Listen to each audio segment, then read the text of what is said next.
Hello everyone, हमारा platform में आप सभी का स्वागत है। और आज हम लोग करेंगे माइक्रोसॉफ्ट एक्सेल में नए कुछ और क्वेश्चंस को। लास्ट क्लास में आप लोगों ने देखा ही होगा, बहुत अच्छे अच्छे सवालों को आप लोगों ने समझा होगा। आज कुछ और नए क्वेश्चंस को करेंगे।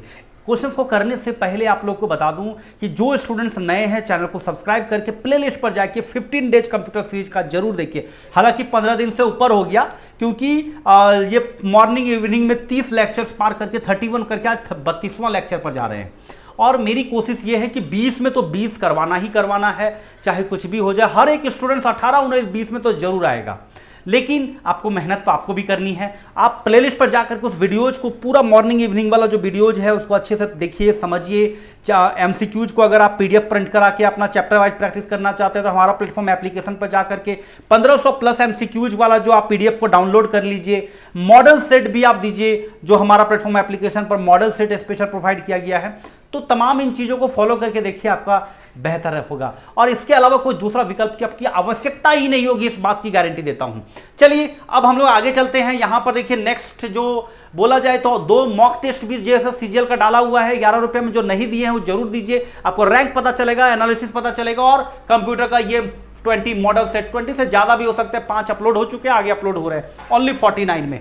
और ऑनलाइन मॉक टेस्ट जो है 20 खोटा का डाल रहे हैं, उसमें 6 अपलोड हो चुका, आगे अपलोड हो रहा है, इस पे भी ज्वाइन कर सकते हो। और हिंदी का 3 अपलोड हो चुका है, चौथा आज अपलोड हो जाएगा। और आप इसी तरह से नागपुरी में भी दे सकते हैं, नागपुरी में 2 अपलोड हो चुका, आगे और अपलोड हो रहा है। और आप जेएसएससी एलडीसी बैच में भी हम लोग का ज्वाइन कर सकते हैं। मेंटरशिप प्रोग्राम में आप लोगों को बोला जाए तो आपको सब्जेक्ट वाइज जो है मॉडल सेट मिल रहा है। हिंदी का साइंस का, झारखंड जीके का, जीके जीएस का, कंप्यूटर का, मैथ रीजनिंग का, इस तरह से इसमें मेंटरशिप में डाला जा रहा है। चलिए अब यहां पर बात करते हैं आज के पहला सवाल। आज का पहला सवाल की अगर हम लोग बात करेंगे तो सिंपल सी बात करेंगे कि आज का पहला सवाल में निम्न में से कौन सा एक्सेल फंक्शन श्रेणी नहीं है। एक्सेल फंक्शन श्रेणी की अगर हम लोग बात करते हैं तो एक्सेल फंक्शन श्रेणी में जैसे लॉजिकल है, टेक्स्ट है, फाइनेंशियल है, डेटा सीरीज है। जो अगर हम बात करेंगे कि एक्सेल फंक्शन में पहले से ही प्री डिफाइंड जो फॉर्मूलाज होते हैं उसको हम लोग कहते हैं फंक्शन, जिसमें हम लोग का ये डेटा सीरीज नहीं है। यानी इसका जो आंसर होगा ये आपका, अगर बोला जाए कि इसका आंसर डेटा सीरीज, जो लॉजिकल, टेक्स्ट और फाइनेंशियल, ये तीनों जो है आपका फंक्शन के सीरीज में आते हैं। बहुत सारे सीरीज हैं, आप याद करके रख लीजिएगा। अगर देखना चाहते हो तो यहां पर देखिए, financial function, logical function, text function, date and time function, lookup and reference function, math function, statistical function, informative function, इस टाइप के फंक्शंस आपको देखने को मिलेंगे। तो ये चीज को आपको याद रखना जरूरी है। चलिए नेक्स्ट सवाल की अगर हम बात करते हैं, एमएस एक्सेल के पुराने संस्करण में कितने कॉलम होते थे। तो पुराने संस्करण में कितने कॉलम होते थे तो आपको 250, 256, 265, 269। तो आपको पुराने संस्करण 2007 तक में या 2007 तक में आपको यही देखने को मिलते थे 256 कॉलम। अभी कितना है? 16,356 है ना। आपको ये नए कॉलम में है। और पुराने में कितने थे? 256। और यहां पर रोज की बात करें 10,48,576 रोज हैं। तो यहां पर आपको दिमाग में रखना है 16,356 नहीं, 84, 16,384 याद रखिएगा, है ना। अभी वर्तमान में है। अब यहां पर बात करते हैं, वह टाइप किया गया टेक्स्ट सक्रिय सेल में और डैश में भी दिखाया गया है। अगर हम कोई चीज टाइप करते हैं एमएस एक्सेल में, अगर कोई टाइप करते हैं ना, तो वहां पर आप देखिएगा कि जो भी एक्सेल में, जो भी सेल में आप टाइप कर रहे हैं तो और कहां दिखेगा? तो दिखेगा कि हाँ, formula, ribbon, title bar, scroll बार। फॉर्मूला बार में दिखता है। यहां पर जो फॉर्मूला बार होता है ना, यहां पर जो यहां लिखेगा वो यहां पर दिखेगा। 2 जगह दिखता है। तो जहां लेबल, मतलब जो टेक्स्ट में, जो सेल में जो लेबल होता है, मतलब सेल के अंदर जो हम लोग टेक्स्ट करते हैं उसको लेबल कहते हैं। और वो लेबल जो है वो आपका कहां दिखता है? और फॉर्मूला बार में भी दिखता है। चलिए नेक्स्ट चलेंगे अगला सवाल में कि जैसे देखिए यहां पर मैंने हमारा प्लेटफॉर्म लिखा है, देखिए यहां पर भी हमारा प्लेटफॉर्म दिख रहा है ना। ये चीज एक्टिव सेल है। एक चीज और दिमाग में रखिए, एक्टिव सेल कैसे पता चलता है? तो एक्टिव सेल जो होता है वो ग्रीन कलर का बॉर्डर लाइन में हाईलाइट करता है। पूछेगा सवाल कि जो एक्टिव सेल वो किस कलर में दिखते हैं, तो एक्टिव सेल ग्रीन कलर के बॉर्डर से हाईलाइट होते हैं, याद रखना है। चलिए अगला बात करते हैं कि excel document are stored as file called. Excel दस्तावेजों को फाइलों के रूप में संग्रहित किया जाता है जिन्हें कहा जाता है work group work table, worksheet या वर्क फॉर्म। आप यहां पर जानते होंगे कि एक्सेल सीट जो होते हैं, माइक्रोसॉफ्ट एक्सेल में एक स्प्रेड सीट जो होती है, स्प्रेड सीट के कलेक्शंस मिल करके वर्कबुक बनते हैं, जिसको हम लोग कहते हैं वर्कबुक फाइल, है ना। मतलब माइक्रोसॉफ्ट एक्सेल के जो फाइल होते हैं वो वर्कबुक कहलाते हैं, लेकिन यहां पर जो है वर्क ग्रुप है, वर्कबुक नहीं है। तो आप वो वर्कबुक जो बनता है स्प्रेडशीट से, तो यहां पर अकॉर्डिंग टू ऑप्शंस आप वर्कशीट्स इंस्टॉल टिक मारिएगा। अब यहां पर बात करते हैं उन 36 सेलों को क्या कहते हैं जिनमें जानकारी हो सकती है। रिबन, रोज, कॉलम और हॉरिजॉन्टल स्क्रॉल बार। यहां पर अगर हम बात करते हैं उन 36 सेलों को क्या कहेंगे जिनमें जानकारी हो सकती है, उसको हम लोग कह सकते हैं क्षैतिज, यानी हॉरिजेंटली। हॉरिजेंटली क्या होता है, 1 2 3 4 5 6 इस तरह से ये हॉरिजेंटली, इसको हम लोग रोज कहते हैं। और A B C D E F इस तरह करके कहते हैं, है ना। इस तरह से जो होते हैं ये कॉलम होते हैं, ठीक है, दिमाग में रखिएगा। अब यहां पर एक चीज और देखिए, याद रखिएगा, लास्ट जो होता है वो यहां पे XFD होता है, ये लास्ट कॉलम का नाम होता है, ठीक है। चलिए अब यहां पे इसका आंसर क्या होगा, ऑप्शन नंबर बी इसका होगा। नेक्स्ट चलते हैं, वर्तमान में चयनित विंडो को छोटा करने के लिए दबाएं। अब यहां पर जब से देखते होंगे माइक्रोसॉफ्ट एक्सेल जब आप ओपन करते हैं तो माइक्रोसॉफ्ट एक्सेल में ऊपर में आप देखते होंगे माइनस, इस तरह से देखते होंगे, ये मैक्सिमाइज वाला देखते होंगे, मतलब इस तरह से मैक्सिमाइज वाला देखते होंगे, और एक क्रॉस देखते होंगे ना टाइटल बार में। तो आप मिनिमाइज करने के लिए इसको क्लिक करते हो तो मिनिमाइज हो जाए, इसको चलते हैं तो मैक्सिमाइज मिनिमाइज होता है, लेकिन मतलब रीस्टोर होता है, छोटा हो जाता है बड़ा हो जाता है, और इससे कर सकते क्रॉस कट जाता है। लेकिन आप माउस खराब हो गया भाई, हम कैसे करेंगे कीबोर्ड से, तो कीबोर्ड से करने के लिए वर्तमान में चयनित विंडो को छोटा करने के लिए अगर हम बात करते हैं तो मतलब रीस्टोर वाला जो होता है ना टॉप पॉइंट, यानी ये मैक्सिमाइज वाला जो होता है ना बटन, यहां पे क्लिक करिएगा तो रीस्टोर होता है। दैट मींस छोटा मतलब स्क्रीन पर ही बड़ा वाला ये चीज को दिखता है, इस तरह से इतना बड़ा में दिखेगा मान के चलिए। फिर हम इसको दबाएंगे तो ये बड़ा फिर फैल जाएगा, फिर इसको दबाएंगे तो ये छोटा हो जाएगा, फिर इसको दबाएंगे तो बड़ा हो जाएगा। ये रीस्टोर वाला फंक्शन होता है। तो कंट्रोल प्लस F10 प्रेस कीजिएगा तो आपका यही चीज जो माउस से कर रहे थे यहां पर क्लिक करके वो यहां पर दबा करके आप डायरेक्ट कंट्रोल 10 कीजिएगा तो छोटा होगा बड़ा होगा, छोटा होगा बड़ा, एक बार छोटा, एक बार फिर कंट्रोल 10 दबाइएगा तो बड़ा हो जाएगा, फिर एक बार करिएगा छोटा, कंट्रोल प्लस 10 दबाइएगा तो फिर छोटा हो जाएगा। अब रही बात एक और सवाल, यहां पर ये सवाल को देखिए, वर्तमान में चयनित विंडो को मिनिमाइज करने के लिए, जैसे हम यहां पर ये जो हम लोग ये माइनस वाला पे दबाते हैं ना, यहां पर माइनस रहता है, इसको दबाते तो मिनिमाइज हो जाता है। वो मिनिमाइज होकर जाता कहां है, जाता है स्टेटस, जो लास्ट में जो बॉटम में स्टेटस बार होता है ना वहां पर, जैसे आप यहां पर देख रहे हैं पट्टी, उसी तरह से वहां पे स्टेटस बार में चला जाता है मिनिमाइज करने से। और ये जो रीस्टोर वाला करने से स्क्रीन पर ही रहता है लेकिन थोड़ा छोटा हो जाता है विंडोज।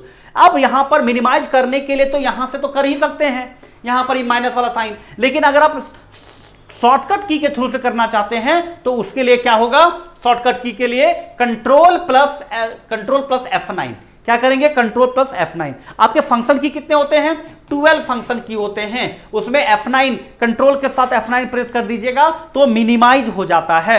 याद रखिएगा।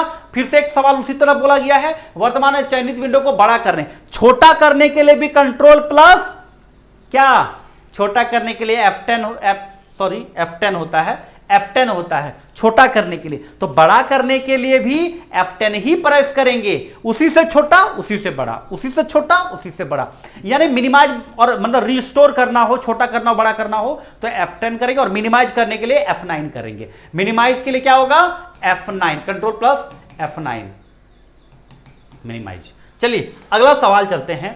एक्सेल में सूत्र से डैश बने होते हैं, arithmetical operations and functions, only arithmetical operations, only symbols, only functions। अगर हम बात करेंगे कि formula in excel are made up of, excel में सूत्र जो बने होते हैं किससे बने होते हैं, जो सूत्र की बात करते हैं तो भाई वहां पर मैथमेटिकल कैलकुलेशन तो आएगा ही आएगा। तो अरिथमेटिकल ऑपरेशंस एंड फंक्शंस, यहां पर क्या होगा कि formula in excel are made up of arithmetical operations and functions. थोड़ा फास्ट बोल रहे होंगे, आप लोगों को पता चल रहा होगा, लेकिन ये रिकॉर्डिंग फेज में है। मैं 2 दिन के लिए छुट्टी पे आया हुआ हूं। आप लोगों की रिदम ना टूटे जो मैंने बनाई है, तो वो मेहनत को मैं कंटिन्यू रखना चाहता हूं आपका, इसलिए मैं रिकॉर्डिंग फेज पर ये वीडियो को प्रोवाइड किया हूं 2 दिन, और कोशिश करूंगा कि मैं कल आप लोगों के पास आ जाऊं। लेकिन अगर मान लीजिए कुछ भी नहीं होता है, अगर कल नहीं आ पा रहे हैं, तो परसों तो क्लास डेफिनेटली होगा, और आप लोग लाइव सेशन में जरूर जुड़िएगा। आप लोगों की तैयारी बेस्ट कराने की मेरी पूरी कोशिश है। माइक्रोसॉफ्ट ऑफिस में आपका एक एक क्वेश्चन आपको करा के रहूंगा। चलिए आगे कंटिन्यू करते हैं नेक्स्ट सवाल पे। यहां पे देखिए, जैसे हम लोग बात कर रहे थे ना कि यहां पर देखिए, जैसे हम लोग बात कर रहे थे कि फॉर्मूला में सूत्र जो डाल रहे थे, देखिए यहां पर सूत्र डाल रहे हैं, सम फंक्शन मतलब ऐड हो रहा है, F1 से लेकर के F4 तक सबका F, ये सबका जोड़ करके यहां पर देगा।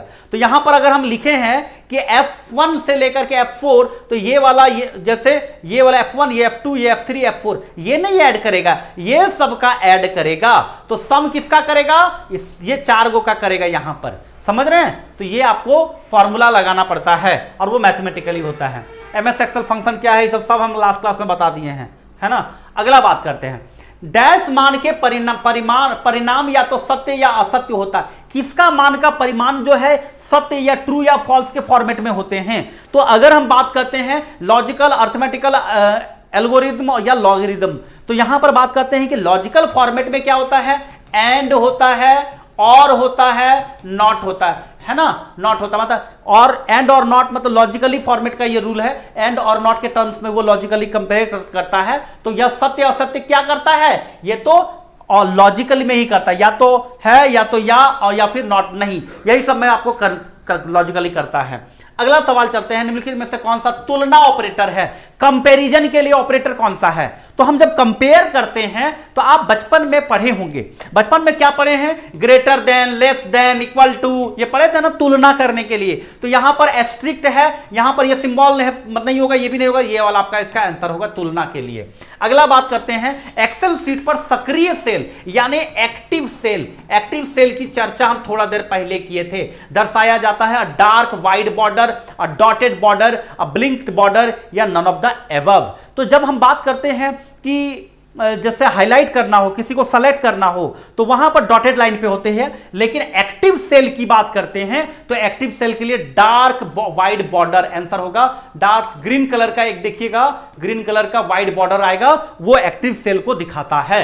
अगला बात करेंगे, यहां पर प्रतिच्छेदी स्तंभ और पंक्ति का अक्षर और संख्या डैश है। The letter and number of the intersecting column and row is the cell location, cell position, cell address या सेल कोऑर्डिनेशन। सिंपल सी बात करेंगे कि आपका जब भी एक्सेल सीट की बात करेंगे सेल की, तो सेल में रो और कॉलम का क्या होता है, एड्रेस होता है। जैसे मान लीजिए कि हम पहला, जैसे मान लीजिए सपोज दैट कि पी जैसे बोला जाए कि ये पहला ए कॉलम है ना, पी कॉलम है, यहां पे 1 है, तो यहां पर A1 नाम हो जाएगा, इसका ये वाला सेल का नाम क्या हो जाएगा, A1, ये वाला सेल का क्या नाम हो जाएगा, P1 हो जाएगा, है ना। अगर हम दूसरा की बात कर रहे हैं तो इसका नाम क्या हो जाएगा, A2 हो जाएगा, इसका नाम क्या हो जाएगा, P2 हो जाएगा, है ना। अगर हम 3 है, यहां पर मान लीजिए C दिया हुआ, C कॉलम में, तो ये तीसरा में यहां पर इसका क्या नाम होगा, C3 नाम होगा। तो ये आपको एड्रेस बताता है, क्या होगा, सेल एड्रेस बता रहा है। चलिए अगला बात करते हैं, विभिन्न प्लॉट किए गए डेटा श्रृंखला की पहचान कराने में मदद कौन करता है।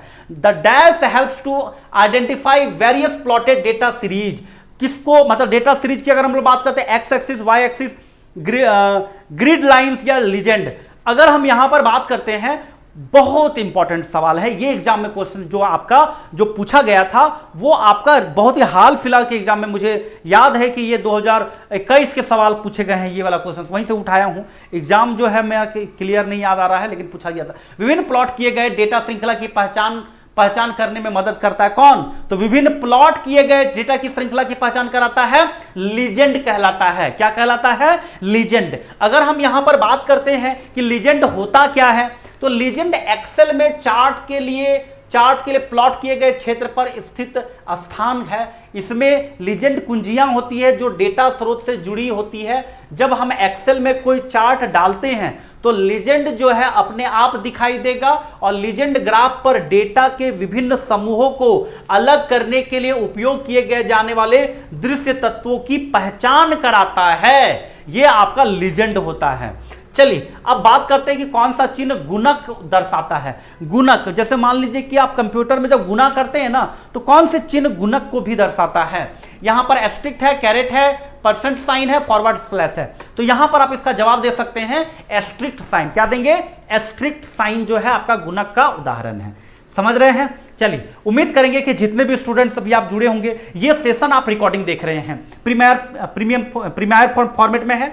और आप लोगों को बता दूं कि मैं 2 दिन के लिए छुट्टी पर था, तो आप लोगों को मैं रिदम नहीं तोड़ना चाहता था, इसलिए मैंने रिकॉर्डिंग दिए हैं। नेक्स्ट आपको आगे चल करके मिल जाएंगे। आप लोग जितने भी स्टूडेंट्स हैं, हम चाहते हैं कि आपके एग्जाम में जितने रिदम से तैयारी कर रहे हैं, जो नए जुड़े हुए हैं, प्लेलिस्ट पर जाइए और प्लेलिस्ट पर जाकर के 15 दिन के जो जितने भी वीडियो डाले हैं उसको जरूर देखिए। आपको बहुत कॉन्फिडेंस आएगा। और जो मैराथन में लेकर के आऊंगा, मैं आपको बता देता हूं, मैराथन मेरे लिए बहुत आपके लिए रामबाण साबित होगा। और 250 क्वेश्चन का मैं सोच रहा हूं कि एग्जाम अगर फाइनल जैसे डेट आ जाएगा तो उससे 1 सप्ताह पहले मैं 250 क्वेश्चन का एक पिटारा दूंगा, जिससे 10 क्वेश्चन प्लस लड़ेगा। लेकिन उस 10 क्वेश्चन को मैं 250 क्वेश्चन को बहुत बेहतरीन तरीके से बताना चाहता हूं। उम्मीद करेंगे कि आप लोग हमारे साथ जरूर देखेंगे उस 250 क्वेश्चन का सीरीज को, जिसमें मेरा अपना एक्सपीरियंस रहेगा कि क्या है काजल सर का एक्सपीरियंस। तो उम्मीद करते हैं कि आप लोग हमको समझ रहे होंगे। आगे मैं मैथ्स रीजनिंग पर भी सपोर्ट करूंगा आप लोगों के लिए। हमारे साथ नौटियाल सर भी जुड़े हुए हैं। रात को 8 बजे आप लोगों को नौटियाल सर भी आप लोगों को मैथ्स में स्पेशल सपोर्ट करेंगे। मैं भी आप लोगों को मैथ में सपोर्ट करूंगा, रीजनिंग में सपोर्ट करूंगा। हमारे साथ टीम बन रही है। साक्षी मैम आप लोगों को एक बेहतरीन तरीके से वो सेशन को आगे बढ़ाते जा रही है और आप लोगों के लिए तैयारी को फोकस करा रही है। करंट अफेयर्स में वो बहुत अच्छे आप लोगों को प्रोवाइड कर रहे हैं। उम्मीद करेंगे कि आप लोग हमारे साथ, हमारी टीम के साथ जुड़े और हमारा प्लेटफॉर्म के थ्रू से आप अपनी तैयारी को बेहतर कर पाएं।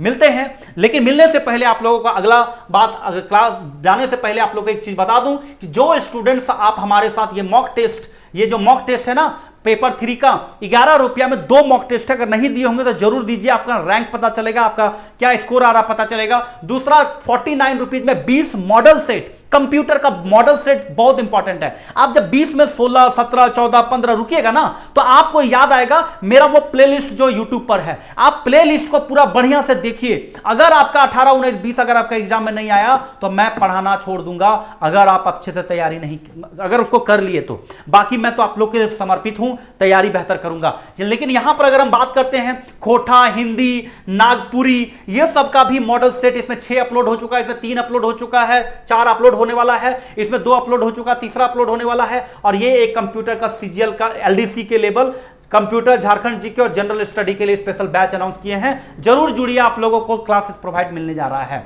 मिलते हैं नेक्स्ट सेशन में। इस सेशन में आप सभी को जुड़ने के लिए बहुत बहुत धन्यवाद। लेकिन अभी 8 बजे आप नौटियाल सर का मैथ्स का सेशन आप जरूर देखिए। मिलते हैं नेक्स्ट क्लास में। इस क्लास को आप सभी को देखने के लिए बहुत बहुत धन्यवाद।